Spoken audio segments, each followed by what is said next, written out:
Coucou, c'est Gwen pour Effet Papillon. On se retrouve pour les énergies de mardi.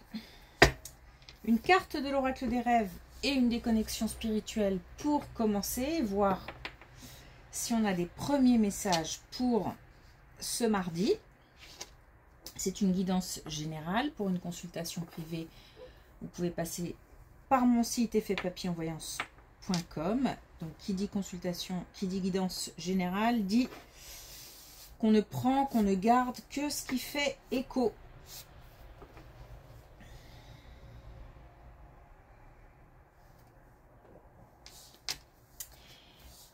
On me montre une explosion. Alors une explosion, je ne sais pas si c'est un volcan ou s'il s'agit d'une explosion de voilà, quelque chose qui explose. Alors la différence, elle est importante par rapport à l'image qu'on m'envoie. Pourquoi? Parce que s'il s'agit d'un volcan, c'est peut-être quelque chose qui couve depuis un moment, qui monte, qui monte, qui monte, et paf, explosion. Sinon, ça peut être quelque chose de soudain. On ne s'y attend pas et ça explose. Alors, ça veut dire grosse libération d'énergie. C'est pas forcément négatif, c'est pas forcément lié à de la colère ou ça peut être aussi positif, ça peut être signe d'un gros investissement pour une activité professionnelle, une activité sportive ou autre. C'est un peu à l'image quand le chrono arrive, quand on arrive au bout du chrono et qu'il faut libérer d'un coup un maximum d'énergie pour pouvoir se dépasser. Donc c'est pas forcément négatif. En tous les cas, grosse libération d'énergie.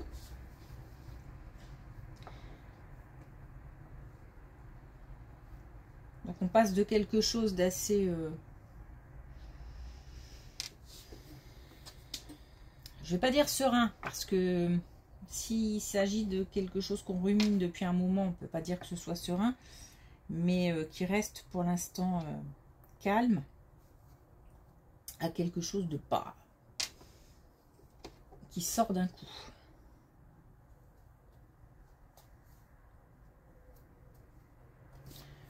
Une explosion. Donc j'imagine beaucoup d'émotions. Hein. Oui, on a le feu. Votre feu intérieur vous irradie d'une énergie nouvelle. Voilà, parce que on est raccord. Donc encore une fois, pas forcément une énergie négative, mais peut-être aussi une grosse motivation.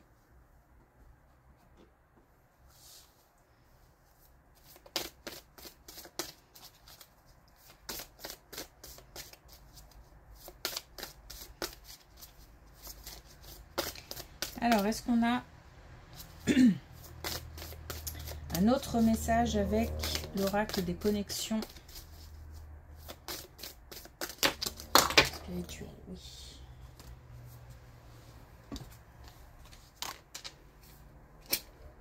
Oups. Alors, on en a deux. On a la tête dans les nuages. Donc le fait de se projeter, de rêver, de réfléchir, à des actions à poser. Donc on a aussi beaucoup d'imagination, un aspect créatif aussi. C'est peut-être aussi une énergie de création. J'ai pas le sentiment que c'est pas la tête dans les nuages parce qu'on est confus ou non, c'est plutôt rapport à l'imagination, la créativité. Et on a la main de Midas.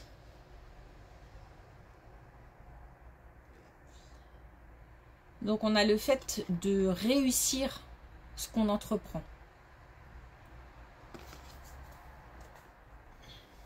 Il y a de l'action, hein. Il y a de l'action, de la projection, de l'imagination, de la réussite, de la motivation. Allez, c'est parti.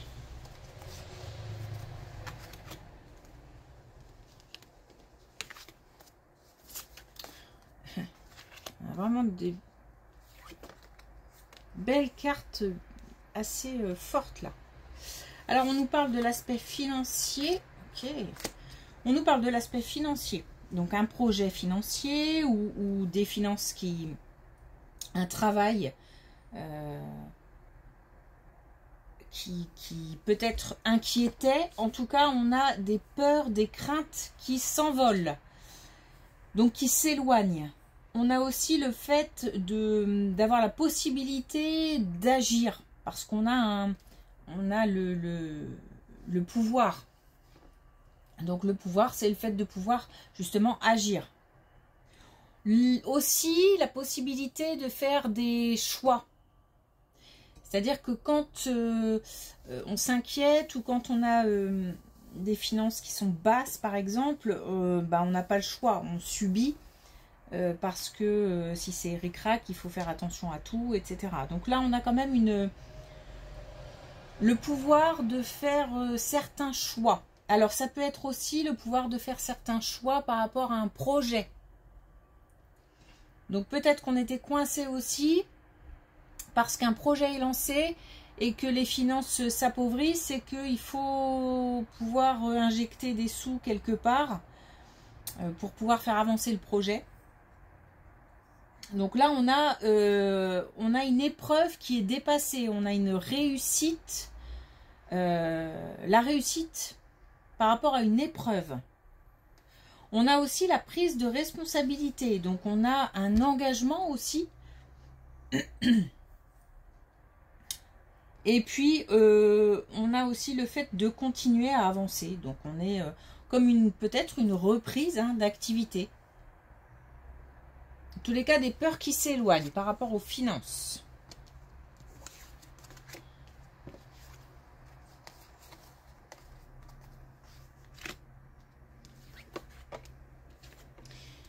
Mais là aussi, on a ouais, ok. Puis en plus, on a aussi le feu intérieur, de nouveau, une grosse motivation, une impulsion.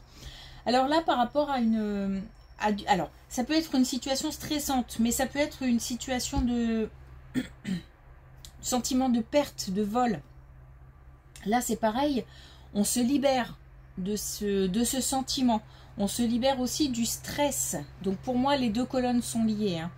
Ce qu'on nous apporte comme élément complémentaire, c'est que on va pouvoir communiquer et on a une communication qui apporte un éclairage, une communication qui permet d'obtenir peut-être des informations importantes.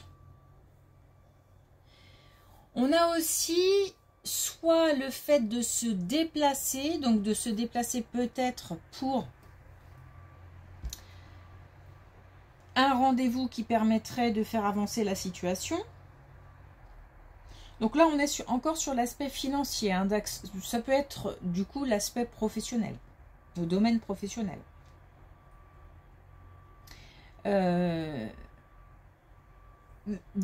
Alors oui, donc déplacement pour faire avancer un projet, la situation professionnelle par exemple, ou la situation financière d'une manière générale. Mais ça peut être aussi quelque chose qui nous éloigne. Alors, je m'explique. Qu'est-ce que je pourrais donner comme exemple? Un déménagement, mais un déménagement, à mon avis, pas à côté. Changement de région, changement de pays. On peut avoir des contacts qui permettent l'avancée d'un projet de déménagement, mais plutôt loin.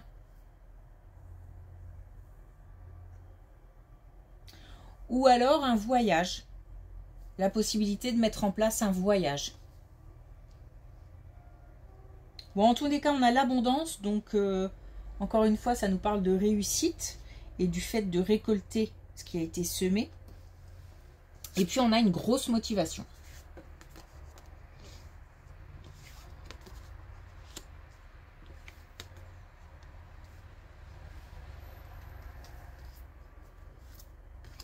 Bon, on change de... Hop, change de domaine.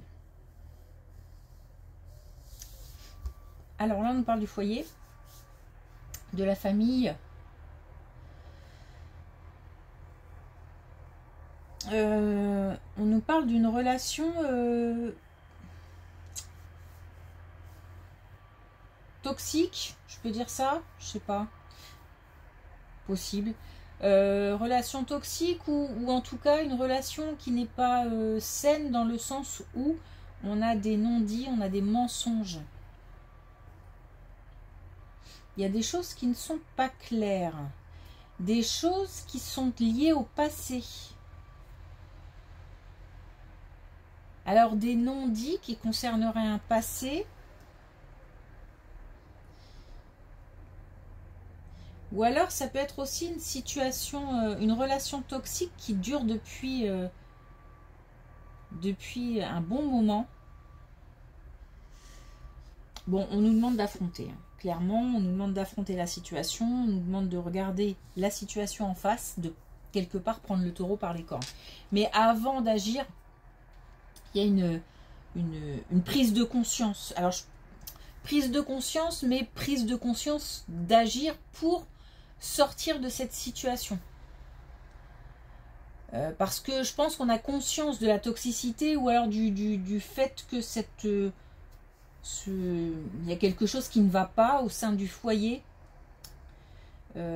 parce que quelqu'un ne dit pas tout. Il se peut aussi que ce soit nous qui ne disions pas tout. Et on a eu comme ça on en est conscient, mais ce dont il faut avoir conscience, c'est que ça ne peut plus durer en fait. Ça ne peut pas continuer sur ce chemin. Donc il faut prendre une décision, ou en tous les cas, il faut évaluer la situation avec en toute sincérité. Parce que je pense qu'il y a quand même du déni. Il y a par rapport à certaines choses, il y a aussi le fait que certaines personnes ne se remettent pas en question ou n'arrivent pas à remettre en question un couple, par exemple, pour plusieurs raisons, hein. Ça peut être des raisons purement pratiques, ça peut être aussi des raisons d'attachement, les enfants, enfin il peut y avoir plein de choses. En tous les cas, une prise de conscience, et une prise de conscience qu'on ne peut pas laisser la situation telle qu'elle est. Alors, prise de décision, ça ne veut pas forcément dire tout plaquer. Prise de décision, ça peut être aussi affronter la réalité, parler, dire soit qu'on n'est pas complètement honnête, soit faire comprendre à l'autre que il faut être honnête, parce que sinon ça va plus être possible. Ah, voilà, il y a quelque chose là qui doit être évalué pour pouvoir y remédier.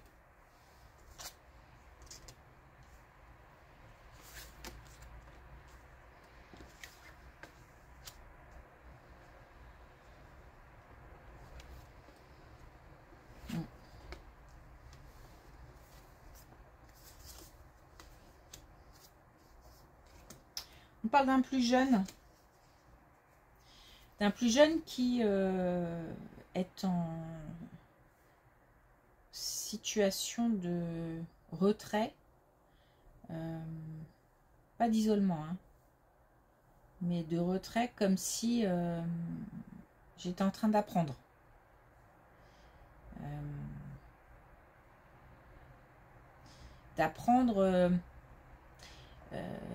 D'apprendre la vie, j'ai envie de dire.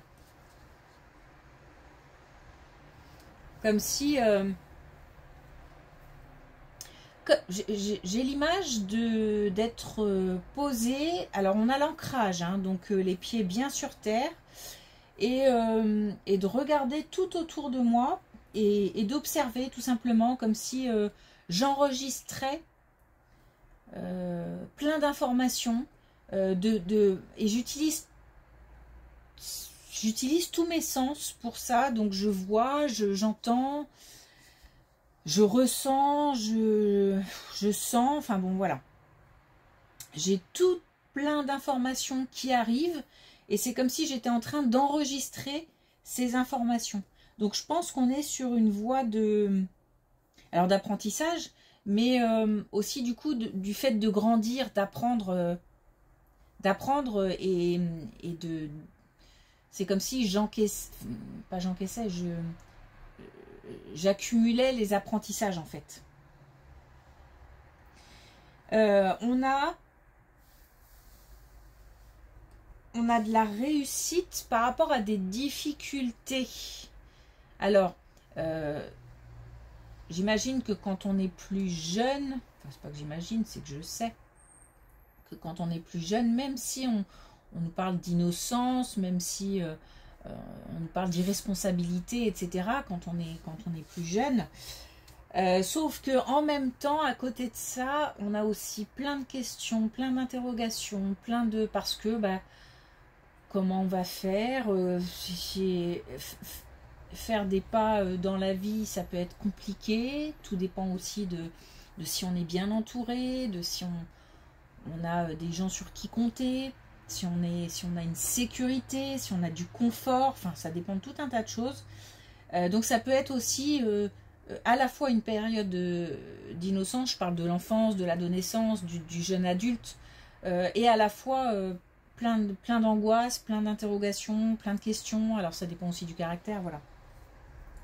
Donc on a des difficultés ou des questions, des interrogations qui sont dépassées, qui sont surmontées. Je pense que les apprentissages là, c'est comme si on montait une marche dans l'âge, je sais pas comment. C'est pas forcément notre anniversaire, mais je veux dire que il y a voilà, on grandit. Je pense que c'est assez clair. Et puis on a aussi la chance, hein. Donc c'est comme une opportunité, le fait de se poser, d'observer, d'engranger des apprentissages.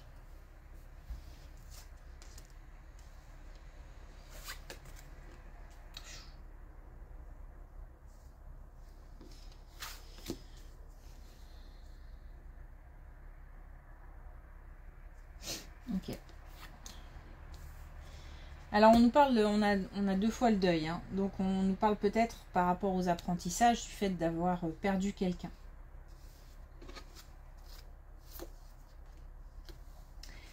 Il y a quelque chose qui change.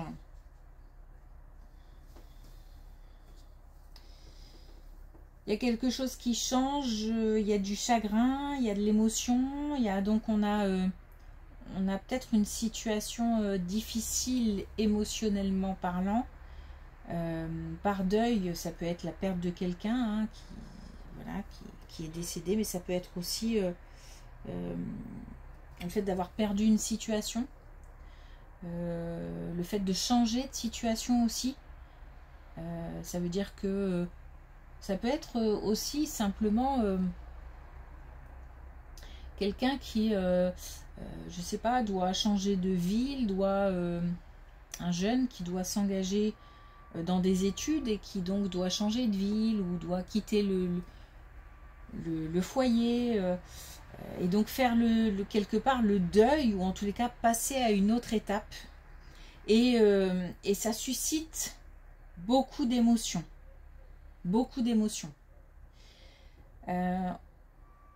C'est difficile en plus parce que on a peut-être quelqu'un qui retient ses émotions ou qui s'empêche de parler, qui a du mal à dire ce qu'il ressent.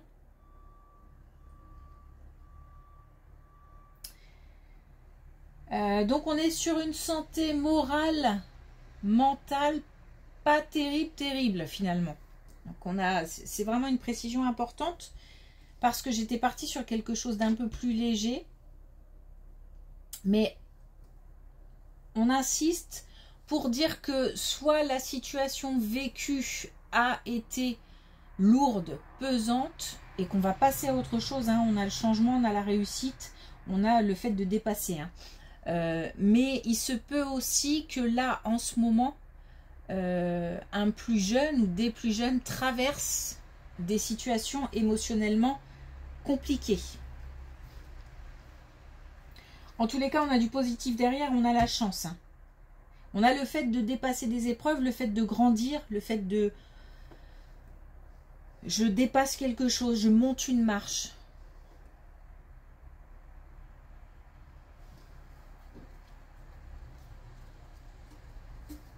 Ok.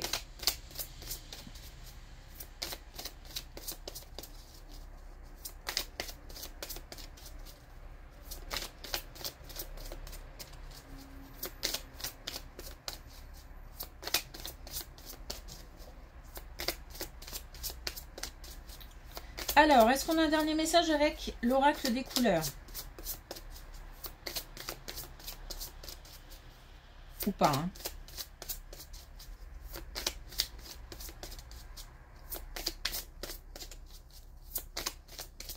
Bon, dernière. Ouais, ok. Alors, on a le Vermante.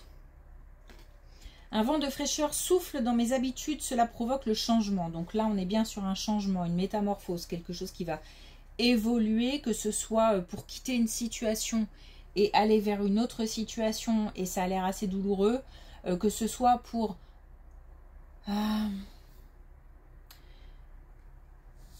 Est-ce que je dis digérer?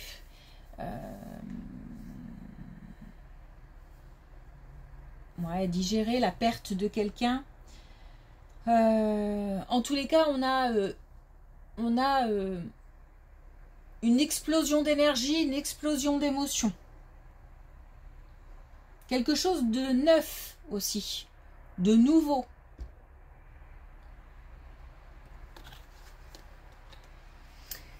Ok, merci pour votre écoute. Je vous souhaite une belle journée. Je vous dis à demain.